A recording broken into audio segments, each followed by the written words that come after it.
Hello my dear students, Manjula ಎಜುವರ್ಸ್ಗೆ ಸ್ವಾಗತ.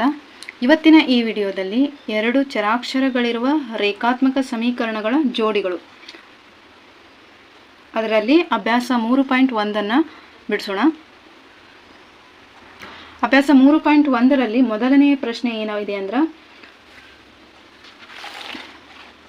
ಕೆಳಗೆ ನೀಡಿರುವ ಸಮಸ್ಯೆಗಳಿಗೆ ರೇಖಾತ್ಮಕ ಸಮೀಕರಣಗಳ ಜೋಡಿಗಳನ್ನು ರಚಿಸಿರಿ ಮತ್ತು ನಕ್ಷಾಕ್ರಮದಿಂದ ಅವುಗಳಿಗೆ ಪರಿಹಾರಗಳನ್ನು ಕಂಡುಹಿಡಿಯಿರಿ ಅಂತ ಹೇಳ್ಯಾರ. ಅದರಲ್ಲಿ ಮೊದಲನೇ ಪ್ರಶ್ನೆ ಏನೈತಿ, 10ನೇ ತರಗತಿಯ 10 ವಿದ್ಯಾರ್ಥಿಗಳು ಗಣಿತ ರಸ ಪ್ರಶ್ನೆಯಲ್ಲಿ ಭಾಗವಹಿಸಿದರು. ಹುಡುಗರ ಸಂಖ್ಯೆಗಿಂತ ಹುಡುಗಿಯರ ಸಂಖ್ಯೆಯು 4 ಹೆಚ್ಚಾಗಿದ್ದರೆ ರಸ ಪ್ರಶ್ನೆಯಲ್ಲಿ ಭಾಗವಹಿಸಿದ ಹುಡುಗರ ಮತ್ತು ಹುಡುಗಿಯರ ಸಂಖ್ಯೆಯನ್ನು ಕಂಡುಹಿಡಿಯಿರಿ ಅಂತ ಹೇಳ್ಯಾರ. ಈಗ 10ನೇ ತರಗತಿ ವಿದ್ಯಾರ್ಥಿಗಳು ರಸಪ್ರಶ್ನೆಯೊಳಗೆ ಭಾಗವಹಿಸ್ಯಾರ. ಅದರೊಳಗೆ ಹುಡುಗಿಯರ ಸಂಖ್ಯೆ 4 ಪಟ್ಟು ಹುಡುಗರ ಸಂಖ್ಯೆಗಿಂತ ಹೆಚ್ಚೈತೆ ಅಂತ. ಹಾಗಾದರೆ ಹುಡುಗರು ಎಷ್ಟದಾರ, ಹುಡುಗಿಯರು ಎಷ್ಟದಾರ ಅಂತ ಕಂಡುಹಿಡಿಯಿರಿ ಅಂತ ಹೇಳ್ಯಾರ. ಈಗ ಕೊಟ್ಟಿರುವ ಪ್ರಶ್ನೆಯ ಪ್ರಕಾರ ರೇಖಾತ್ಮಕ ಸಮೀಕರಣಗಳ ಜೋಡಿಗಳನ್ನು ಏನು ಮಾಡೋಣ, ಬರ್ಕೊಳ್ಳೋಣ. ಏನಾಗ್ತದೆ ಈಗ ಜೋಡಿಗಳು, ಹುಡುಗಿಯರ ಸಂಖ್ಯೆ ಏನಾಗಿ ಮಾಡ್ಕೊಳ್ಳೋಣ, ಎಕ್ಸ್ ಆಗಿರಲಿ ಅಂತ ತಗೊಳ್ಳೋಣ. ಹುಡುಗಿಯರ ಸಂಖ್ಯೆ ಎಕ್ಸ್ ಆಗಿರಲಿ. ಅದೇ ರೀತಿ ಹುಡುಗರ ಸಂಖ್ಯೆ ವೈ ಆಗಿರಲಿ. ಓಕೆ, ಈಗ ರೇಖಾತ್ಮಕ ಸಮೀಕರಣ ಏನು ಬರ್ತೈತಿ, ಪ್ರಶ್ನೆಯ ಪ್ರಕಾರ ಏನಾಗ್ತೈತಿ, x plus y is equal to 10. Next ಒಂದು ಏನಾಗ್ತೈತಿ, ಹುಡುಗರ ಸಂಖ್ಯೆ ಹುಡುಗಿಯರ ಸಂಖ್ಯೆಗಿಂತ 4 ಪಟ್ಟು ಹೆಚ್ಚಾಗೈತೆ ಅಂದ್ರೆ ಏನಾಗ್ತೈತಿ, y is equal to x plus 4 ಆಗ್ತೈತಿ. ಈಗ ಇದನ್ನು ಸಮೀಕರಣ 1, ಸಮೀಕರಣ 2 ಅಂತ ತಗೊಳ್ಳೋಣ. ಈಗ ಪ್ರತಿಯೊಂದು ಸಮೀಕರಣಕ್ಕೂ ಅಂದ್ರೆ ಇವೆರಡು ಸಮೀಕರಣಕ್ಕೂ ಎರಡು ಅಥವಾ 3 ಪರಿಹಾರಗಳನ್ನು ಕಂಡುಹಿಡಿಯುವ ಮೂಲಕ ಏನು ಮಾಡೋಣ, 1 ಮತ್ತು 2ನೇ ಸಮೀಕರಣಗಳ ನಕ್ಷೆಯನ್ನು ರಚಿಸೋಣ. ಈಗ ನಮಗೆ ನಕ್ಷೆ ರಚಿಸ್ಬೇಕಂದ್ರೆ ಏನು ಮಾಡ್ಬೇಕು, ನಾವು ಇವೆರಡು ಸಮೀಕರಣಕ್ಕೂ ಕೋಷ್ಟಕವನ್ನು ಹಾಕೋಬೇಕು. ಈಗ ಕೋಷ್ಟಕವನ್ನು ಹಾಕೊಳ್ಳೋಣ. ಓಕೆ, ಈಗ ಏನು ಮಾಡೋಣ, ಸಮೀಕರಣ 1 ತಗೊಳ್ಳೋಣ. X plus y is equal to 10 ಅಂತ ಐತಿ.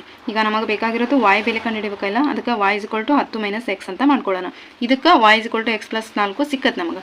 ಈಗ ಕೋಷ್ಟಕ ರಚಿಸ್ಕೋಬೇಕು, ನಾವು ನಕ್ಷೆ ಹಾಕ್ಕೋಬೇಕಂದ್ರೆ ಈಗ ಏನು ಮಾಡಬೇಕು, ಸಮೀಕರಣ ಇದು ಸಿಕ್ಕತ್ತಲ್ರಿ, ಇಲ್ಲೇ ಏನು ಮಾಡಬೇಕು, ಬೆಲೆಯನ್ನು ಹಾಕಬೇಕು. ಈಗ y is equal to 10 minus x ಐತಿ. 10 ಮೈನಸ್ ಎಕ್ಸ್ ಇದ್ದಲೇ 0 ಹಾಕಿದ್ರೆ ಏನಾಗ್ತದೆ ನಮ್ಗೆ, y 10 ಸಿಗ್ತೈತಿ. ಅದೇ ರೀತಿ 1 ಹಾಕಿದ್ರೆ ಏನಾಗ್ತೈತಿ, 9 ಸಿಗ್ತೈತಿ. 2 ಹಾಕಿದ್ರೆ 8 ಅಂದ್ರೆ 10 ಮೈನಸ್ 2 ಅಂದರೆ 8 ಬರ್ತೈತಿ. 3 ಹಾಕಿದ್ರೆ 7 ಬರ್ತೈತಿ. 2 ಅಥವಾ 3 ಪರಿಹಾರಗಳನ್ನು ಕಂಡು ಹಿಡ್ಕೊಂಡ್ರೆ ಸಾಕಾಗುತ್ತೆ. ಈಗ ನೆಕ್ಸ್ಟ್ 2ನೇ ಸಮೀಕರಣ y is equal to x plus 4 ಅಂತ ಐತಿ. ಈಗ ಎಕ್ಸ್ ಇದ್ದಲ್ಲಿ 0 ಹಾಕಿದ್ರೆ y ಏನಾಗ್ತದೆ ನಮ್ಗೆ, 4 ಸಿಗ್ತೈತಿ. ಅದೇ ರೀತಿ ಎಕ್ಸ್ ಇದ್ದಲ್ಲಿ 1 ಹಾಕಿದ್ರೆ y ಇಸ್ ಈಕ್ವಲ್ ಟು ಏನು ಸಿಗ್ತೈತಿ, 5 ಸಿಗ್ತೈತಿ. ಎಕ್ಸ್ ಇಸ್ ಈಕ್ವಲ್ ಟು 2 ಹಾಕಿದ್ರೆ y ಏನು ಸಿಗ್ತೈತಿ, 2 ಪ್ಲಸ್ 4 6. ಅದೇ ರೀತಿ y is equal to x ಇದ್ದಲ್ಲಿ 3 ಹಾಕಿದ್ರೆ ಏನು y ಸಿಗ್ತೈತಿ, 7 ಸಿಗ್ತೈತಿ. 3 plus 4 is equal to 7. Okay, ಈಗ ಕೋಷ್ಟಕವನ್ನು ರಚನೆ ಮಾಡ್ಕೊಂಡ್ವಿ. ಈಗ ಏನು ಮಾಡಬೇಕು, ಈ ಕೋಷ್ಟಕಕ್ಕೆ ನಕ್ಷೆಯನ್ನು ಹಾಕ್ಬೇಕಂತ. ನಕ್ಷೆಯನ್ನು ಹಾಕಿ ಏನು ಮಾಡ ಅಂತ ಹೇಳ್ಯಾರ, ಪರಿಹಾರಗಳನ್ನು ಕಂಡು ಹಿಡ್ಕೋಬೇಕಂತ. ಈಗ ನಕ್ಷೆಯನ್ನು ಹಾಕೋಣ. ಓಕೆ, ಈಗ ನಕ್ಷೆಯನ್ನು ಹಾಕಿದ್ವಿ. ಈ ನಕ್ಷೆ ಒಳಗೆ ನಮ್ಮ ಕೋಷ್ಟಕದೊಳಗೆ ಬೆಲೆಗಳು ಯಾವ ರೀತಿ ಬಂದಾವ ನೋಡ್ರಿ, ಅದನ್ನು ಕೋಷ್ಟಕ ನೋಡಿಕೊಂಡು ಗುರುತಿಸ್ತಾ ಹೋಗೋಣ. ಈಗ ಎಕ್ಸ್ ಏನಾಗೈತಿ, ಎಕ್ಸು ಫಸ್ಟ್ನೇದು ಏನು ಬಂದೈತಿ, 1ನೇ ಸಮೀಕರಣ y is equal to 10 minus ಎಕ್ಸ್ಗೆ ಕೋಷ್ಟಕ ಏನಾಗೈತಿ, ಎಕ್ಸ್ ಇಸ್ ಈಕ್ವಲ್ ಟು 0 ಇದ್ದಾಗ y ಇಸ್ ಈಕ್ವಲ್ ಟು ಏನಾಗೈತಿ, 10 ಆಗೈತಿ. ಅದನ್ನು ಗುರುತಿಸ್ರಿ. ನೆಕ್ಸ್ಟು ಎಕ್ಸು 1 ಇದ್ದಾಗ y ಏನಾಗೈತಿ, 9 ಆಗೈತಿ. ಅದನ್ನು ಗುರುತಿಸ್ರಿ. ನೆಕ್ಸ್ಟ್ ಎಕ್ಸು 2 ಹಾಕಿದಾಗ ಏನಾಗೈತಿ, y ನಮಗೆ 8 ಬಂದೈತಿ. ನೆಕ್ಸ್ಟು 3 ಹಾಕಿದಾಗ y ಏನು ಬಂದೈತಿ, ನಮಗೆ 7 ಬಂದೈತಿ. ಅದನ್ನ ಏನು ಮಾಡಿರಿ, ಗುರುತಿಸ್ರಿ. ಓಕೆ, ಅದೇ ರೀತಿ ಎಲ್ಲನೂ ಗುರುತಿಸ್ಬೇಕು. ನೆಕ್ಸ್ಟ್ 2ನೇ ಸಮೀಕರಣ y is equal to x plus 4 ಅಂತ ಬಂದೈತಿ. ಎಕ್ಸು 0 ಹಾಕಿದಾಗ y ಏನಾಗೈತಿ, ನಮಗೆ 4 ಬಂದೈತಿ. ಅದೇ ರೀತಿ ಎಕ್ಸು 1 ಹಾಕಿದಾಗ y ಏನಾಗೈತಿ, 5 ಬಂದೈತಿ. 2 ಹಾಕಿದಾಗ 6 ಬಂದೈತಿ. ಅದೇ ರೀತಿ 3 ಹಾಕಿದಾಗ ಏನಾಗೈತಿ, 7 ಬಂದೈತಿ.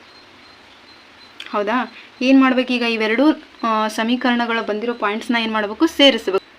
ಈಗ ಏನು ಮಾಡಿದ್ವಿ ನಾವು, 2 ಸಮೀಕರಣಗಳಿಂದ ಬಂದಿರೋ ಪಾಯಿಂಟ್ಸ್ನ ಏನು ಮಾಡಿದ್ವಿ ನಾವು, ಸೇರಿಸಿದ್ವಿ. ಹೌದಾ, ಅವಾಗ ನಮ್ಗೆ ಏನು ಬಂತು ಇಲ್ಲೇ ಪಾಯಿಂಟು, ಯಾವ ಬಿಂದುವಿನಲ್ಲಿ ಛೇದಿಸಿದ್ವಿ, ಈಗ ಅವು ಇಲ್ಲೇ ಏನೈತಿ ಎಕ್ಸ್ ಅಕ್ಷದೊಳಗೆ 3 ಐತಿ, ವಾಯ್ ಅಕ್ಷದೊಳಗೆ 7 ಐತಿ. ಹೌದಾ? ಆದ್ದರಿಂದ ಏನು ಮಾಡ್ಬೋದು, ಇವೆರಡು ಸಮೀಕರಣಗಳ ಪರಿಹಾರಗಳು ಏನಂತ ಬರಿಬೋದು ನಾವು. ಈಗ ಏನು ಮಾಡಿದ್ವು, ಎರಡೂ ಸರಳ ರೇಖೆಗಳು ಏನು ಮಾಡಿದ್ವು, ಬಿಂದು ಯಾವ್ಯಾವುದಿ 3 ಮತ್ತು 7 ಬಿಂದುವಿನಲ್ಲಿ ಏನು ಮಾಡಿದ್ವು, ಛೇದಿಸಿದ್ವು.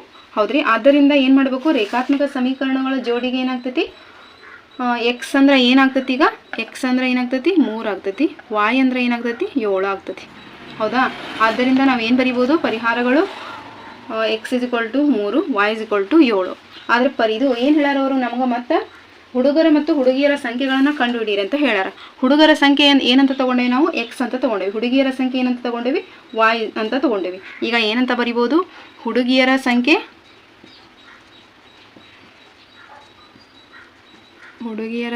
ಎಕ್ಸ್ = ಎಷ್ಟು 3. ಅದೇ ರೀತಿ ಹುಡುಗರ ಸಂಖ್ಯೆ ವಾಯ್ = 7. ಹೌದಾ?